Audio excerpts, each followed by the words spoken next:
चलो तो income from salaries आपका चैप्टर है, इसमें नेक्स्ट चैप्टर हम अपना स्टार्ट कर रहे हैं। उसके बारे में आपको बता दूं, 6 चैप्टर है ये डॉक्टर आर के जैन की बुक में, बीकॉम सेकंड ईयर। तो इनकम फ्रॉम सैलरीज हमने इससे पहले के जो चैप्टर अब तक कर लिए हैं तो उसको आप बहुत अच्छे से स्टडी कर लीजिएगा, ठीक। इसमें मैं आपको कुछ टॉपिक जो है वो 1-2 दिन पहले एक्सप्लेन करूंगा। इसमें जो जो डिडक्शन आप यूज करेंगे वो डिडक्शन आपको बताऊंगा, क्या क्या इसका फॉर्मेट है। ये फॉर्मेट में आपको इसका समझा रहा हूँ ताकि आपको ये समझ में आ जाए कि आप सैलरी का चैप्टर किस तरीके से करेंगे। और मैंने पहले बताया था कि इनकम टैक्स एक ऐसा सब्जेक्ट है कि हम डायरेक्ट न्यूमेरिकल पे नहीं आ सकते स्टैटिस्टिक्स की तरह। आपको सबसे पहले इसकी जो थ्योरी है उसके बारे में समझना बहुत जरूरी है, ठीक। तो इनकम फ्रॉम सैलरी हमारा जो 5 हेड होते हैं, तो जो इनकम फ्रॉम सैलरी है ये आपका फर्स्ट हेड है, ठीक है। 5 हेड मैंने बताया था आपको, income from salary, income from house property, profit और बिजनेस, ठीक है। आपका फोर्थ होता है आपका वो बिजनेस और प्रोफेशन का हो गया। फोर्थ होता है आपका इनकम फ्रॉम कैपिटल गेन और फिफ्थ होता है इनकम फ्रॉम अदर सोर्सेज। तो हम जो आज स्टार्ट कर रहे हैं अपना फर्स्ट हेड स्टार्ट कर रहे हैं, इनकम फ्रॉम सैलरी। देखिए कोई भी पर्सन जो है जब कहीं भी वर्क करता है, या एम्प्लॉय वर्ड हम यूज करेंगे, तो जब एम्प्लॉय कोई वर्क करता है तो उसके को वर्क करने के बदले में उसको जो है कुछ अमाउंट दिया जाता है या कुछ रेम्यूनरेशन दिया जाता है। तो वो जो रेम्यूनरेशन होता है तो वो हम उसको क्या कहते हैं, सैलरीज कहते हैं। अब इसमें 2 तरीके होते हैं, 2 तरह के जो एम्प्लॉयज होते हैं उनकी सैलरी की हम कैलकुलेशन करते हैं। नंबर फर्स्ट कि ऐसे एम्प्लॉय या कर्मचारी जो टैक्सेबल इनकम को कैलकुलेट करते समय किसी भी जो है सर्विस होती है या किसी भी नौकरी में, किसी जॉब में वो कार्यरत होते हैं, यानी वो वर्किंग में होते हैं, ठीक है, वो रिटायर अभी नहीं। और सेकंड होता है कि दूसरे इस टाइप के एम्प्लॉय होते हैं, कर्मचारी होते हैं जो या तो नौकरी से या उन्होंने अवकाश ग्रहण कर लिया यानी कि रिटायरमेंट ले लिया है, ठीक है, या उन्होंने किसी कारण से अपनी नौकरी को छोड़ दिया है। मान लीजिए कोई आदमी बीमार है, इसका एक्सीडेंट हो गया, वो जॉब नहीं कर सकता तो अपनी मर्जी से उसने जॉब छोड़ दी, या किसी कारण से कंपनी ने या किसी भी एंटरप्राइज ने उनको जो है छटनी कर दिया, रिट्रेंचमेंट कर दिया। जैसे कोरोना का टाइम में आपको पता है कि बहुत सारे स्कूलों में, कॉलेजों में टीचर्स को हटा दिया गया है। बहुत सारी कंपनियां जो ऐसी हैं, बहुत सारे बड़े बड़े दुकानदार हैं, उन्होंने कोरोना में बहुत सारे टाइम में अपने यहाँ वर्क करने वाले अपने एम्प्लॉइज को हटा दिया, ठीक है। तो 2 टाइप के होते हैं। अब ये जो चैप्टर है हम इस चैप्टर में स्टडी करेंगे रिटायरमेंट से पहले तक के पार्ट में। रिटायरमेंट का जो पार्ट है वो अगला पार्ट है जिसमें हम पेंशन, ग्रेजुटी इसकी हम बात करेंगे, ठीक है। यहाँ पर हम बात करेंगे सिर्फ ऐसे एम्प्लॉय की जो कि जॉब में है, अभी वो अपनी नौकरी कर रहे हैं, ठीक है। तो चैप्टर उनसे रिलेटेड है। तो ये बात आपको ध्यान रखनी है कि सैलरी के अंतर्गत हम कैश अमाउंट के अलावा उन जो फैसिलिटीज दी जाती हैं उनकी मॉनेटरी वैल्यू, जो मौद्रिक मूल्य होता है, मॉनेटरी वैल्यू, हम उनको भी इंक्लूड करते हैं। जो किसी भी एम्प्लॉय को अपने एम्प्लॉयर वर्ड हम यूज करेंगे बार बार, क्या करेंगे, एम्प्लॉयर। एम्प्लॉयर और ऑनर एक ही बात होती है, ध्यान रखिएगा। मैं चाहे एम्प्लॉयर वर्ड यूज करूं चाहे मैं ऑनर वर्ड यूज करूं तो एक ही बात है। तो अपने एम्प्लॉयर से उसको रिसीव हुई है और वो टैक्सेबल भी होती है, ठीक है। जैसे मान लीजिए किसी को सैलरी मिल रही है तो ग्रॉस सैलरी मिल रही है। अब उस सैलरी में कुछ कैश रिसीव्स इसके इक्वलेंट होती है ग्रॉस सैलरी के।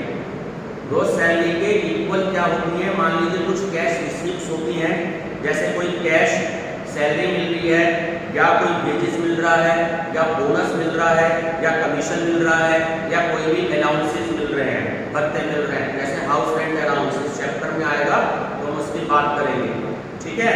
प्लस कुछ जो उन्हें फैसिलिटीज दी जाती है, जैसे सरकार भी अपने एम्प्लॉय को रहने के लिए मकान दे देती है, बड़ी बड़ी कंपनियां जो है वो अपने यहाँ एम्प्लॉय को मकान दे देती है रहने के लिए, ब्रोकर दे देती है, कैश दे देती है, बिजली, पानी या एजुकेशन, इनकी जो भी कोई मॉनेटरी वैल्यू होती है, ठीक है। और इसमें प्लस किया जाता है कि सैलरी के स्थान पर प्रॉफिट, ठीक है, सैलरी के स्थान पर प्रॉफिट। ये तीनों जो मैंने आपको चीजें बताई है ग्रॉस सैलरी के इक्विवेलेंट होती है। अब आपको ध्यान देना, अब ये मैं आपको एक एक 1 बाय 1 बता रहा हूँ। इसको ये परफॉर्मा दे रखा है, इसको बहुत अच्छे से याद कर लीजिएगा। इस परफॉर्मे के अकॉर्डिंग ही हमारा जो क्वेश्चन है वो सॉल्व होगा, ठीक है। तो मैं एक बार ये समझा देता हूँ कि इसमें परफॉर्मे में क्या चीज है। मैं इसको वैसे भी अपलोड करूंगा परफॉर्मा यूट्यूब पे अलग से, बहुत अच्छे से इसको आप मेंटेन कर लीजिएगा। तो परफॉर्मा याद होगा तभी न्यूमेरिकल कर पाओगे, ठीक है। और दूसरा परफॉर्मा में ये आपको समझना है कि क्या क्या चीजें आती हैं, ठीक है। तो जैसे बेसिक सैलरी किसी को मिलती है जब कोई एम्प्लॉय कहीं, जैसे मैं हूं चांसलर है, बीएड के हमारे एचओडी सर हैं राजीव जी, तो जो सैलरी मिली वो क्या मिली, बेसिक सैलरी, ठीक है। एक होता है ग्रेड पे, जो वर्ड दे रखा है। तो ग्रेड पे का मतलब क्वेश्चन में आपको मैं कराऊंगा, ऐसे काफी सारे क्वेश्चन बच्चों को कंफ्यूजन हो जाती है। तो कभी हो सकता है मान लो लिखा हो इस तरीके से कि 15,000, ये माइनस लीजिए डैश है, 600 डैश, ठीक। मान लीजिए इसको फिर आपको कह दिया गया 17,000। ऐसे क्वेश्चंस में आपको अक्सर मिलेगा, जिसे हम ग्रेड पे कहते हैं। अगर मिस्टर ए किसी कंपनी में लगा तो उसकी सैलरी में हर साल 600 रुपए इंक्रीज कर दिए गए, ठीक है, 600 रुपए इंक्रीज कर दिए गए। अगले साल उसकी सैलरी कितनी होगी, 15,600 रुपए। फिर अगले साल फिर इंक्रीज हो गई, उसकी सैलरी हो गई 16,200 रुपए। फिर अगले साल इंक्रीज कर दी, उसकी सैलरी हो गई 16,800 रुपए, ठीक है। तो 16,800 रुपए। अब क्वेश्चन में इसका मतलब ये है कि इससे ज्यादा उसकी सैलरी नहीं होगी, बढ़ते बढ़ते बढ़ते, लेकिन यहाँ पर वो रुक जाएगी, इससे ज्यादा उसकी सैलरी नहीं होगी। तो क्वेश्चन में आपको मेंशन होगा, ठीक है। एक कभी कभी बोनस भी दे दिया जाता है, कभी कभी बोनस भी दे दिया जाता है। अब जैसे आगे दशहरा आ रहा है, दिवाली आ रही है, तो सरकार जो है अभी कुछ दिन बाद आपको न्यूज मिल रहा है कि दशहरे पर जो है गवर्नमेंट जो है, सेंट्रल गवर्नमेंट या स्टेट गवर्नमेंट जो है अपने कर्मचारियों को बोनस दे देती है।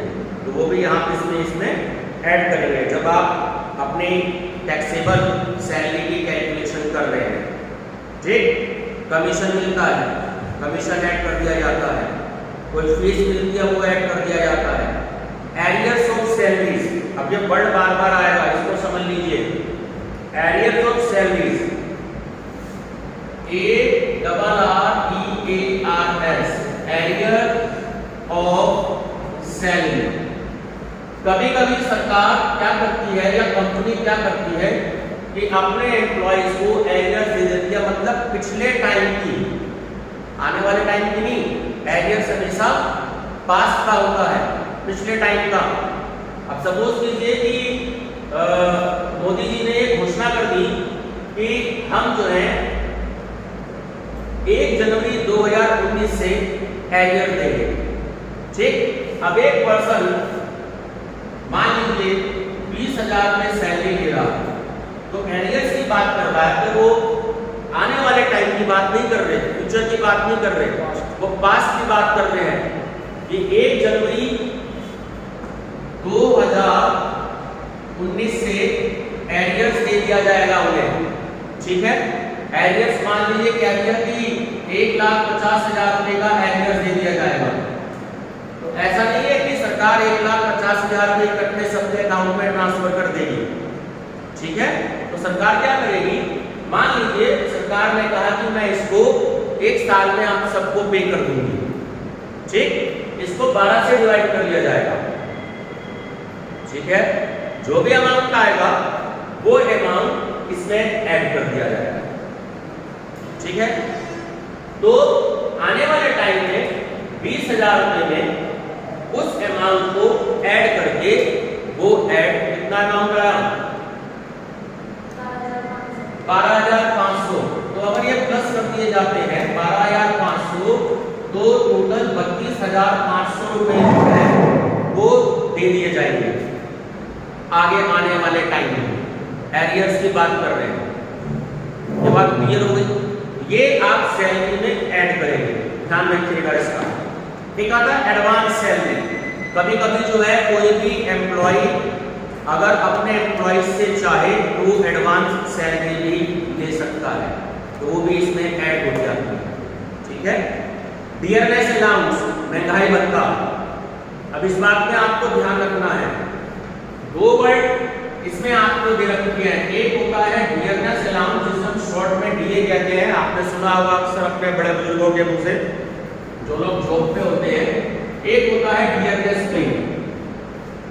तो डियरनेस पे जो होता है ये तो ऐड होना ही होना है, इस बात का ध्यान रखिएगा सैलरी में, लेकिन सैलरी के साथ।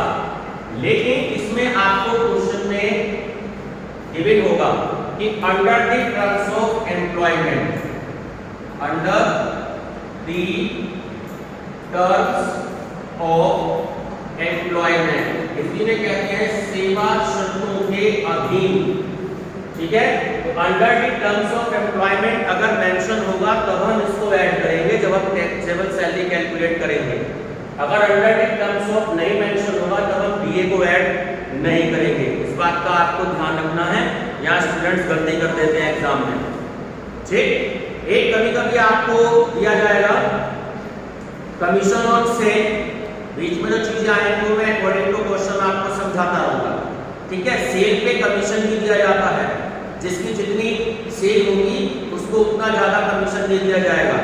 मान लीजिए कि किसी एम्प्लॉय की सैलरी जो है वो 25,000 रुपए पर मंथ है और उसको ये कहा गया, वो किसी कंपनी में काम है करता है कि भाई अगर आप 50 लाख रुपए या 70 लाख रुपए से ज्यादा की सेल करवा देते हैं तो मैं आपको उस सेल पर 5% कमीशन दूंगा, ठीक है। कंपनी ने मिस्टर ए को कहा, तो सैलरी तो मिल रही है 25,000 रुपए, लेकिन वो क्या करेगा, जितनी ज्यादा वो कंपनी ने सेल करवाएगा उतना ज्यादा उसको कमीशन भी मिलेगा, ठीक है। ये जो बुक्स वाले एजेंट होते हैं, ठीक, तो बुक्स के एजेंट जब किसी टीचर को बुक देकर के जाते हैं, स्पेसिमेन कॉपी जैसे मेरे पास में आई है, ठीक है, अच्छी बुक है, आपको रेकमेंड कर दी, ठीक। तो एक टीचर को तो 500 रुपए की बुक दे दी, अब एक टीचर ने मान लो 50 बुक की सेल करवा दी, तो ऐड हो गई उस एजेंट के कमीशन में। कंपनी की सेल कितनी है, टोटल सेल पर कमीशन जो है वो हम कैलकुलेट करते हैं, ठीक है। तो इसलिए चाहे मान लीजिए आपने अकाउंटेंसी में डीके गोयल की बुक का नाम सुना है, आपने अकाउंटेंसी में टीएस गरेवाल की बुक का नाम सुना है, ये ऐसी बुक है जो ऑल ओवर इंडिया में बिकती है, सब एजेंट्स को ये डिवाइड कर दिए जाते हैं, ठीक है। तो जितनी ज्यादा बुक्स की सेल होती है उस एजेंट को उतना ज्यादा कमीशन दिया जाता है। 70 लाख की सेल होगी तो जाहिर बात 35,000 कमीशन हो गया, 1 करोड़ की सेल हो जाएगी 50,000 का कमीशन हो जाएगा, 2 करोड़ की सेल हो जाएगी 1 लाख का कमीशन हो जाएगा। ये उसके सेल में जब हम 12 से इसको मल्टीप्लाई करेंगे तो 3 लाख रुपए तो इसकी जो है ये सैलरी हो जाएगी, ठीक है। और कमीशन अगर हम 1 करोड़ में कैलकुलेट कर रहे हैं 5%, तो ये 50,000 रुपए, इतना 50,000 के 5 लाख बैठेगा, ठीक है। तो ये भी हम जो है ऐड करेंगे, ये ध्यान रखना है, कमीशन को ऐड करना है आपको सैलरी में, छोड़िएगा मत, ठीक। कभी कभी जो है मेडिकल अलाउंसेस भी देती हैं, आपने अक्सर सुना होगा कि जो भी कोई CGHS CGHS central government health scheme, ठीक है। सेंट्रल गवर्नमेंट की यहाँ जो भी कोई एम्प्लॉय वर्क करते हैं तो गवर्नमेंट क्या करती है कि उनको मेडिकल फैसिलिटी देती है, ठीक है। मेडिकल फैसिलिटी मतलब कि मिस्टर ए है, मिस्टर ए की वाइफ है, मिस्टर ए के 2 या 3 बच्चे हैं, ठीक है, तो उसकी फैसिलिटी प्रोवाइड करा दी कि ये सरकारी डिस्पेंसरी है, ठीक है, जिसको CGHS इससे बोल रहा हूँ। CGHS का पूरा नाम होता है सेंट्रल गवर्नमेंट हेल्थ स्कीम। इसके अंडर में सरकार ने पूरे ऑल ओवर इंडिया में CGHS ओपन करी हुई है। अब कोई 510 आर्मी बेस वर्कशॉप में काम करता है, कोई CDA में काम करता है, तो वो उनके डिस्पेंसरी के कार्ड बने होते हैं, तो वहाँ पे कार्ड दिखा करके अपने डॉक्टर से डिस्कस करेगा और जो भी दवाइयाँ मिलती हैं वो उन्हें फ्री मिलती है, ठीक है। कुछ दवाइयाँ ऐसी होती हैं, कुछ ट्रीटमेंट ऐसे होते हैं, तो सरकार ये कहती है कि आप वहाँ के उस डॉक्टर से, CMO से, चीफ मेडिकल ऑफिसर, जो पूरे नाम बता रहा हूँ ये पता होने चाहिए आप सबको, तो CMO चीफ मेडिकल ऑफिसर से उसको रेफर करवा लिया जाता है। और मान लीजिए वो अगर लोकप्रिय हॉस्पिटल में भेजते हैं या आनंद हॉस्पिटल में भेजते हैं, तो वहाँ पर वो पेशेंट मिस्टर ए डिस्कस करेगा, ठीक है। कोई उसका MRI होना है, हार्ट का कोई टेस्ट होना है, ठीक है, ECG होना है, जो भी वो मेडिसिन लिखेगा, जो भी वो टेस्ट करेगा वो फ्री होंगे और वो आकर के अपने CMO में यानी अपनी डिस्पेंसरी में आ जाएंगे, उस डॉक्टर से वो दवाई लिखवा लेंगे, तो वह सब उन्हें फ्री मिलती है। कभी कभी ऐसा होता है, सरकार ये भी कहती है कि अगर फ्री नहीं हो पाता तो आप अपनी तरफ से पैसा खर्च कर दीजिए, बिल लगा लीजिए। मान लीजिए 40,000 रुपये का बिल बना मिस्टर ए का, 40,000 रुपये का बिल आप हमारे इसके साथ पेपर के साथ अटैच कर दीजिए। कुछ सरकारी फॉर्मेलिटीज होती है, 1 महीने बाद या 2 महीने बाद वो 40,000 रुपये का रिफंड जो है वो उस मिस्टर ए को वापस मिल जाएगा, ठीक है। सिचुएशन पर डिपेंड करता है। ये बात क्लियर होगी। मेडिकल अलाउंस ध्यान रखिएगा, बहुत इंपॉर्टेंट रोल होता है इसमें। एक है आपका house rent allowance. House rent allowance को शॉर्ट में हम कहते हैं HRA। ये क्वेश्चन में बार बार आएगा, ये बार बार आपको दुखी करेगा, इस बात का ध्यान रखना है। HRA 4 नंबर में क्वेश्चन भी सॉल्व करने के लिए आता है कि calculate HRA from the following information. तो 4 सिटी के नाम बता रहा हूं, दिल्ली, कोलकाता, चेन्नई और मुंबई, ठीक है। ये 4 मेट्रोपॉलिटन सिटी हैं। क्या है? क्या है? Metropolitan city. इस बात का आपको ध्यान रखना है। चारों शहर, राबिया जी जब पूछा जाएगा तो इस बात सारे बातों के आंसर मिलने चाहिए, ठीक है। ये 4 मेट्रोपॉलिटन सिटी है। अगर क्वेश्चन करते समय आपको ये मेंशन है कि मिस्टर ए दिल्ली में रहता है, तब जब आप HRA कैलकुलेट करेंगे तो डिडक्शन अलग होगी, ठीक है।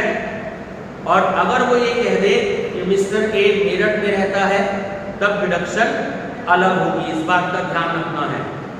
अगर इन चारों शहरों का नाम गिवन है क्वेश्चन में, तब आपको डिडक्शन HRA की अलग करनी है। और अगर इन चारों शहर के अलावा कोई भी अदर शहर मेंशन है, तब डिडक्शन आपकी HRA की अलग कैलकुलेट होगी। ये मैं आपको बताऊंगा, ठीक है, जब HRA का नंबर आएगा। ध्यान रखना, बहुत इंपॉर्टेंट रोल है HRA का, इसको हम कैलकुलेट करना सीखेंगे। एक है आपका एंटरटेनमेंट अलाउंस, ठीक। एंटरटेनमेंट अलाउंस आपको कैलकुलेट करना है, इस बात का ध्यान रखना है कि एंटरटेनमेंट अलाउंस की केवल और केवल जो भी कोई सरकारी कर्मचारी हैं, जो गवर्नमेंट एम्प्लॉइज हैं, उनको केवल 5,000 रुपये तक की उनको डिडक्शन मिलती है। केवल गवर्नमेंट एम्प्लॉय को, प्राइवेट को नहीं। और गवर्नमेंट एम्प्लॉय को भी अगर मिलती है तो मैक्सिमम और मैक्सिमम कितने रुपए तक? 5,000 रुपये तक ये डिडक्शन होती है। पहले तो हम इसको क्वेश्चन में प्लस करते हैं, सैलरी कैलकुलेट करते समय में और बाद में हम इसको डिडक्ट करते हैं। ठीक है, 5000 रुपये से कम है तो हम उतनी माइनस करेंगे। मान लीजिए 4000 रुपये इधर रखी है तो 4000 रुपये हम माइनस करेंगे। अगर मान लीजिए 8000 रुपये इधर रखी है, जब हम टोटल करेंगे और डिडक्शन हम देंगे, इसमें माइनस करेंगे, तब हम 5000 रुपये उसको माइनस कर देंगे। ध्यान रखिएगा इसको, ये बहुत परेशान कर दिया, बच्चे भूल जाते हैं।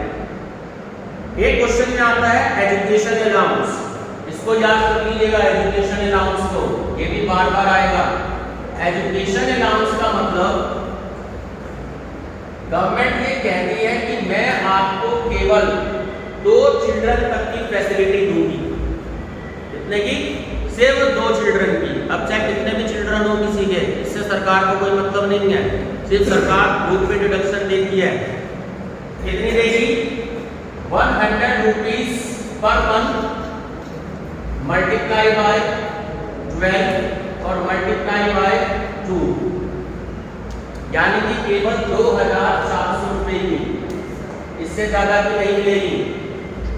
भैया मान लीजिए कोई कहता है कि मेरा बच्चा तो मेरठ के दीवान पब्लिक स्कूल में पढ़ेगा, कोई कहता है कि मेरा बच्चा तो सोफिया में पढ़ेगा, तो सरकार कहती है तुम कहीं भी पढ़ा लो, मैं तो भैया 100 रुपये पर मंथ से ज्यादा अलाउंस नहीं दे सकती।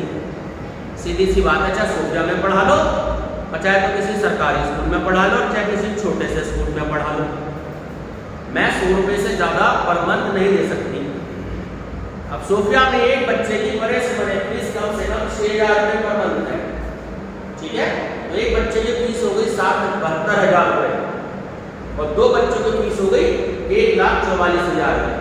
तो सरकार तो नहीं कह रही कि जबरदस्ती सोफिया में पढ़ाओ या जबरदस्ती MTS में पढ़ाओ या जबरदस्ती आप जो है उसको दीवान में पढ़ाओ। सरकार ये कह रही है कि मैं तो इतने रुपये से ज्यादा अलाउंस नहीं दे सकती। ये बात क्लियर है। दूसरा, कभी कभी आपको लिखा हुआ आएगा कि कुछ बच्चे हॉस्टल में रहते हैं। कहाँ रहते हैं? हॉस्टल में। हॉस्टल का भी समझ लीजिएगा, हॉस्टल में भी जो है सरकार केवल 300 रुपये पर मंथ देती है। 300 रुपये पर मंथ और मैक्सिमम 2 चिल्ड्रन पर, यानी कि 7,200 रुपये मैक्सिमम। अगर किसी का एक बच्चा है तो केवल 3,600, अगर किसी के 2 बच्चे हैं तो केवल 7,200। कितने तक की आपको उसमें अलाउंस देती है सरकार। अब इससे ज्यादा आप चाहे 1 लाख रुपए हॉस्टल में खर्च करो, चाहे 2 लाख खर्च करो, सरकार को इससे कोई मतलब नहीं है। ये बात क्लियर हो गई, तो इस बात का आपको ध्यान रखना है। ठीक है, एक है taxable amount of perquisites, Hindi में कहते हैं अनुलाभ। जैसे कार छोटी भी होती है, बड़ी भी होती है, इसकी बात हम कुछ दिन बाद करेंगे। ठीक है, परक्यूजिट्स में क्या हो गया? कार हो जाता है। ठीक है, या और भी कोई ऐसी चीज जो कंपनी जो है अपने एम्प्लॉय को प्रोवाइड करती है। कार का मैंने स्पेसिफिकली इसलिए नाम लिया क्योंकि कार के बारे में क्वेश्चन में आगे आपको डिडक्शंस आएंगी, आपको उसके हिसाब से करना है। तो ये भी देखना है कि कार का जो खर्चा है वो कंपनी या एम्प्लॉयर खुद बियर कर रहा है या एम्प्लॉय बियर कर रहा है। ठीक है, छोटी कार पर हम 1,800 रुपये इसमें लेंगे अमाउंट और बड़ी कार में 2,400 लेंगे। ठीक है, तो कार जब क्वेश्चन में आएगा, जब हम कार की बात करेंगे, ये एक आएगा आपका प्रोविडेंट फंड। ठीक है, तो प्रोविडेंट फंड पर भी क्वेश्चन आता, मैं आपको बता दूं कि इसको थोड़ा सा घर में अच्छे से पढ़ लीजिएगा। आपकी बुक में जो है हिंदी मीडियम वाली में है ये, इस पे एक थ्योरी क्वेश्चन भी आता है प्रोविडेंट फंड का, तो आप इसको बहुत अच्छे से याद कर लीजिएगा। कार का तो देख लीजिएगा, हिंदी में है पेज नंबर 134, एग्जाम्पल नंबर 13 के बाद। ठीक है, ये आप पढ़ लीजिएगा कार के बारे में, बहुत ही इंपॉर्टेंट है। और एक है आपका हिंदी में है पेज नंबर 150 और इंग्लिश में है आपका एग्जाम्पल नंबर 20 के बाद प्रोविडेंट फंड, इसके बारे में आप पढ़ लीजिएगा। ठीक है, तो प्रोविडेंट फंड में 12% तक की जो है डिडक्शन है।